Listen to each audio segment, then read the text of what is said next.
Hey, what's up YouTube? In this video, I'll be showing you how to make an underground modern house featuring an aquarium. I have also designed the interior, which you'll get a much closer look at the end of the video. And here are all of the materials that we will need to make the house. Please do make sure that you have access to all of these. Step 1 in making this house, ladies and gentlemen, is simple.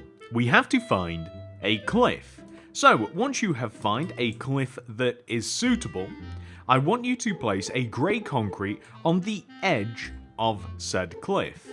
Then, extend the grey concrete forwards 1 block, and then down by 9. 1, 2, 3, 4, 5, 6, 7, 8, 9. Extend right by 5. 1, 2, 3, 4, 5. And then extend all the way back up again until we are 1 block higher than the cliff.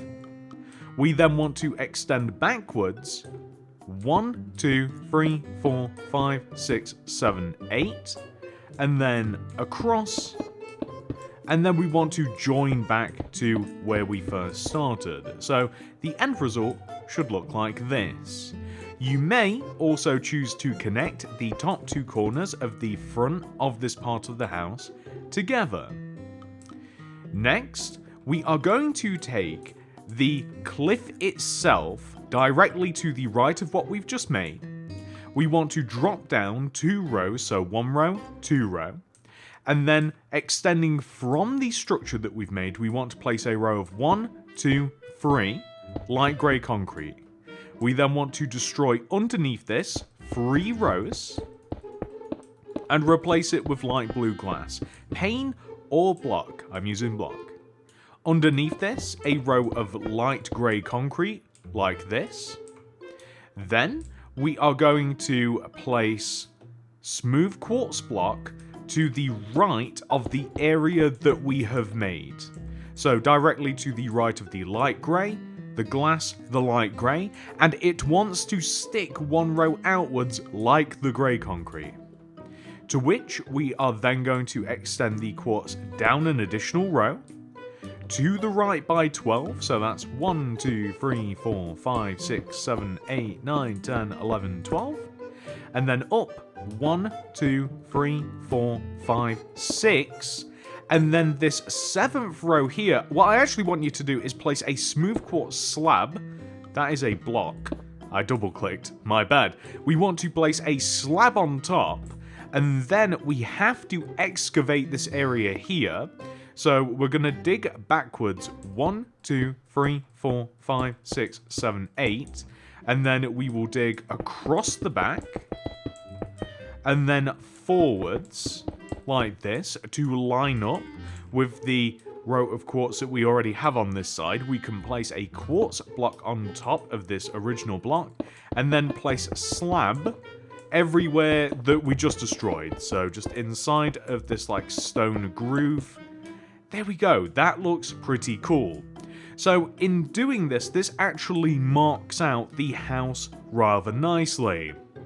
So this is what we have to do, ladies and gentlemen. So this next part is very, very simple, but time consuming. We want to dig out the areas inside of the smooth quartz area that we have here on the right, and we want to dig out the area that we have on the left as well, which is the large grey concrete area. We also have to make a tunnel in the light grey concrete area, which will join us in between these 2 parts of the house, and it will also ultimately be our ticket inside of the house as well. So, digging inside the parameters that we have set inside the smooth quartz area, as these are closed shapes, this is the amount of space that we want to leave. In addition to this, I am also going to fill the walls in with the material of choice. So of course the smooth quartz area I'll be filling in with smooth quartz, and the grey concrete area I will be filling in with grey concrete, and last but not least of course the same with the light grey. It's also worth mentioning that the smooth quartz area is going to have sand at the very bottom, as it is of course a giant fish tank, and I think that the fish and other living creatures would prefer a sandy bottom rather than a quartz one. And I'm also going to be installing glass in front of the appropriate areas as well. Probably set one row backwards from the actual frame. So the quartz, we already have the light grey area and the grey area as well. I'm also going to be placing glass in front of the particular sections of the house as well. In front of the entire quartz section, I'm going to place glass, but I'm actually going to leave the top open so that we can dive inside of the fish tank whenever we fancy.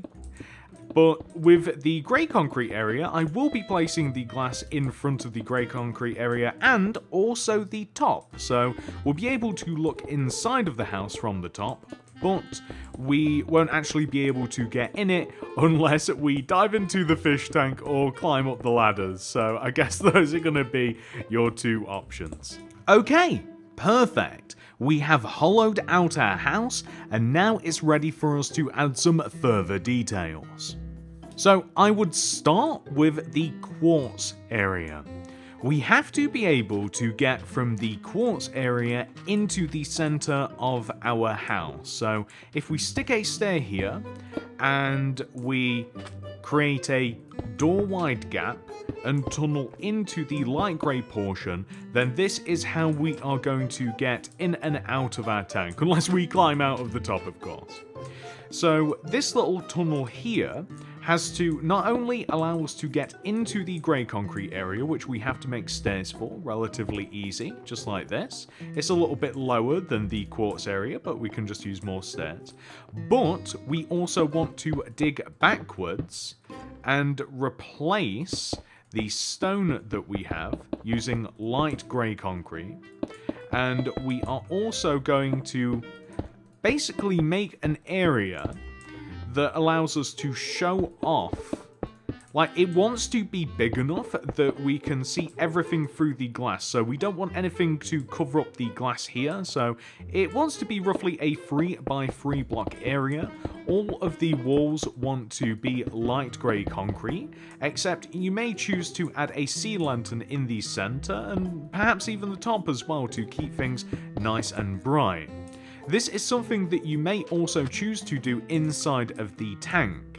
Now, don't quote me on this, despite the fact that I'm the one that made this, but I think every 2 blocks we can have a sea lantern and it works out. Yes, it does. So, if you start 2 rows off the floor, or on the 3rd row, and this is kind of like the center-ish point of the tank doesn't really have a center point because of the slabs, so you could even make these double high if you wanted to, but there's something about the design that I don't know if I like them double high and then they're kind of like in the middle of the wall. But regardless of such, we can leave a gap of 2 from the walls and each other, and we can have perfectly centered sea lanterns, which just rolls off the tongue. So now that we have done that, we can take a little bit of a look from the outside, and you can see how this is really shaping up. It's really, really nice.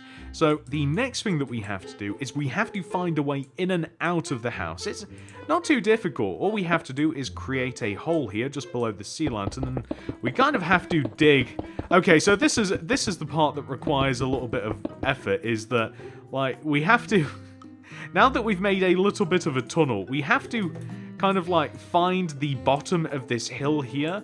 Now that we've created a tunnel, it's going to be easier to find. So, like, we come to the bottom of our hill, we dig a couple of rows in, and how many rows would it be? I think I see some light. Perfect, there we go. That's worked out almost immediately already. So we can mark this out with a little bit of light grey concrete. As a matter of fact, we could make the back of this light grey concrete all the way up and down like this, and then we can simply place ladders from the bottom, extending all the way up to the top. So, there we go. Perfect. So that is our up and down. We can get into each portion of the house. The only thing that is left is that we have to alter this room a little bit. So where we have these stairs here, we also have the entrance into this part of the house. The top of the entrance, we want to move left and leave a gap of 1, and then place upside down smooth quartz stairs connecting both sides of this room together. Place some smooth quartz block extending from the back joining to the front, or front to back, it doesn't really matter. We also want to knock out part of this wall on the left here. So if we knock out a row of 4 here on the left, and we destroy it all the way up to the top, just like this. And we basically want to have it so that ladders are here along this grey concrete, lead us all the way up to this platform. We can extend the smooth quartz stairs here to the left. These will connect to something later, or we can place a couple of rows. And then, left of the ladder section here, we're going to place grey concrete, leading all the way up to the top of the ceiling area here. And this is where we'll kind of so we can extend this forwards, maybe use a smooth quartz block. But then the area behind, we kind of just want to turn into grey concrete. So what we're essentially trying to do, without it getting too confusing, is we're just trying to turn this into a little room that's not got stone walls or dirt walls. And actually that leads us to the outside, so we can't destroy those, but that's okay. We'll cover these up with bookshelves or something. But let's replace the floor as well. That we can do. There we go. So that's pretty good, right? So now we can walk into this side of the house. We have a little area that's set backwards. We can climb up to the second area here. We can even dig out like the center of this as well if we wanted to, and replace this using light grey concrete and then smooth quartz block. And if we want to as well, we can even create a little bit of a boundary just up here as well, just using some light blue stained glass paint. And in doing that, ladies and gentlemen, I mean, the house is just about prepped. There's also different areas that you can add what I will call like little cubby holes as well. So like, for instance, this area just here on the right we can use for something. We can dig into this. If we want to, we can add like a backing of light grey concrete just underneath this entire little platform. We could even set it an additional row backwards. We can layer things in here, but it's kind of like ready. I have also designed the interior, which I'm about to make, but I would highly recommend that you guys design and make your own interior to suit your own needs and your own little design quirks. But of course, if you would like to take inspiration from mine, feel free. That's why I designed it. It has been done, ladies and gentlemen. I have designed the interior. So we're going to start all the way down here, as we would if we were to actually like approach our house after a little bit of adventuring. So to get inside the house, we start all the way down at the bottom, we walk into our little cave, and we climb this extensive set of ladders, which takes an inordinate amount of time to do. I hope that you've been keeping up with your cardio. We immediately come into this little hallway here, which I really like. We get a nice little view of the surroundings as well, and we can either go right or left or right. So let's start with the actual main part of the house, the grey part of the house. So we walk down this little staircase here, and immediately we are beset with an enchantment table with bookshelves galore. We have all sorts of crafting possibilities and a couple of furnaces as well. We have a little bit of a brewing station and a tiny weeny little garden built into the floor, which is really, really cute, and everything has a nice sense of depth and purpose in here. It feels like there's not very much wasted space. And we can climb up onto our little balcony here, the second half of our house, which, and once again, we can stare out of this window, and it's such a nice view out from here. It's a really, really nice location that we have chosen. But up here we have a couple of beds, and we have some shelves. We have a little bit of a storage area up here with our armor, and that's all there is to it. Like I said, everything has its purpose. There's no wasted space. Everything is nice and compact, and it all just seems to flow nicely. And on the opposite side of the house, we have an almost opposite design philosophy.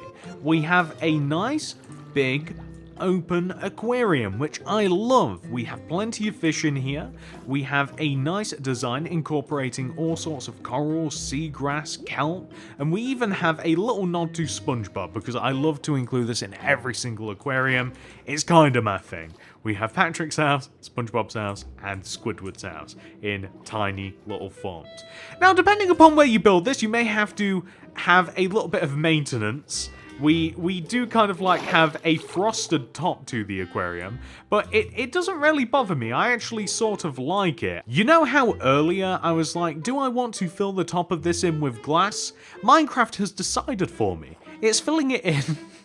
It's filling the top in with ice instead. And that is that, ladies and gentlemen. I hope that you have enjoyed this tutorial. If you have, please do consider subscribing to the channel and clicking the little bell next to the subscription button. That will ensure that you get all of my videos sent directly to your sub box. Thank you so much for watching, and I hope to see you in the next one. Goodbye!